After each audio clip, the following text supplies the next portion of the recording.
Here's what the Bible has to say about modesty and what it actually doesn't say. Let's get into it.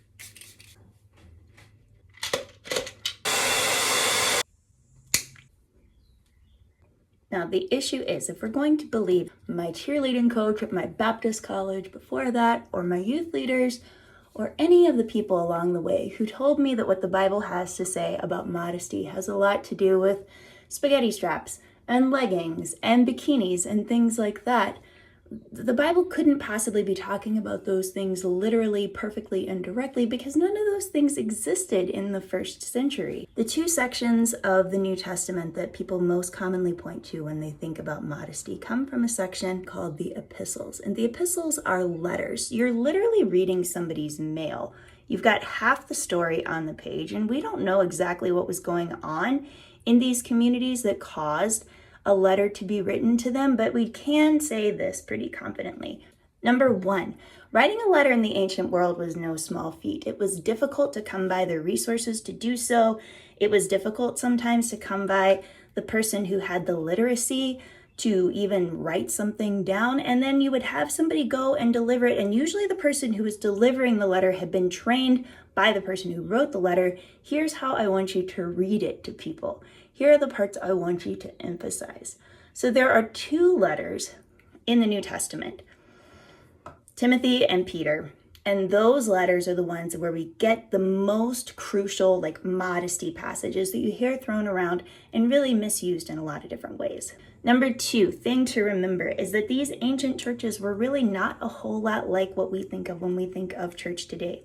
These early churches had this unprecedented reality that they were facing, where there were all of a sudden all of these different types of people who were following in the way of Jesus. And the biggest marker that we can see in the New Testament, from the epistles, from the book of Acts, even a little bit in the Gospels, if you want to know that God is on the move, you want to look for a group of people who nobody can make any sense of why they are together. Why are these people gathering, and why do they care about each other? Ancient Roman culture was incredibly hierarchical. It was incredibly divided by social status, by ethnicity, by gender, by all of these different things. And so what you have happening in the ancient church is all of a sudden there are people who are gathering and treating each other like family, and nobody can make sense of why. So it's into these letters that we get these instructions about modesty. One of them saying that they're calling on women to be modest in their appearance and their dress, not doing fancy and elaborate hairstyles or wearing gold jewelry. The other one talks about being modest and having a gentle and quiet spirit. And then these have gotten picked up some 2,000 years later to become prescriptive for why girls in youth groups across the United States cannot wear spaghetti strap tank tops to summer camp. Well, the prohibition against immodest dress or elaborate hairstyles and jewelry has a lot more to do with flaunting wealth than it does anything about how much skin is exposed. You have to remember, again, this is the ancient world. It's not our world. The way that people viewed nudity in the ancient Roman world, really different than how we view it today. That this is not primarily concerned with how much skin is showing. What it is concerned about is how much wealth is being flaunted and rubbed in people's faces with the way somebody is choosing to dress. Now, why would that be important to write to a church about? Like I just said, in these early churches, they're really different than what we think of when we think of the church today, particularly if you're in the United States. We have an incredibly segregated church situation here in this country. If you attend a church regularly, chances are really high that you go to church with people who have very similar life experiences to you. Racially, they're very similar. Ethnically, they're likely very similar. Even their education level, probably really similar. Socioeconomic status, really similar.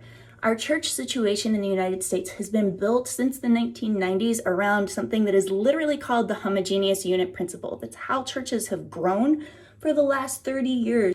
So when we read something about a prohibition about flaunting wealth in the ancient world, we have to remember that that's not somebody showing up in a new outfit and then somebody else showing up and trying to keep up with the Joneses the next week.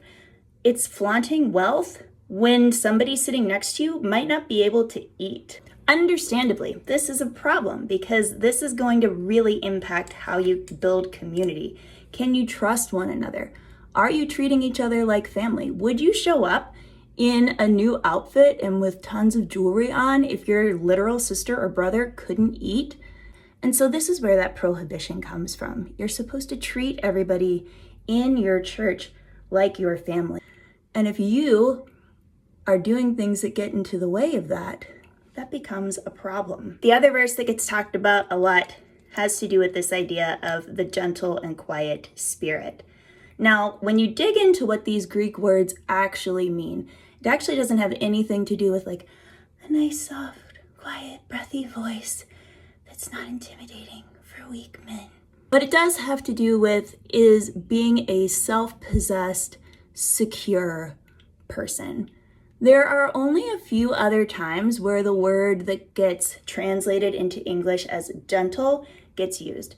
Once is in the Beatitudes when Jesus says, "Blessed are the meek." And then the other times it refers to Jesus and the way that he navigates life himself. I think it's fair to say that we don't typically view Jesus as this like breathy, doe-eyed, passive person. The other word in that verse that gets pulled out is the quiet spirit.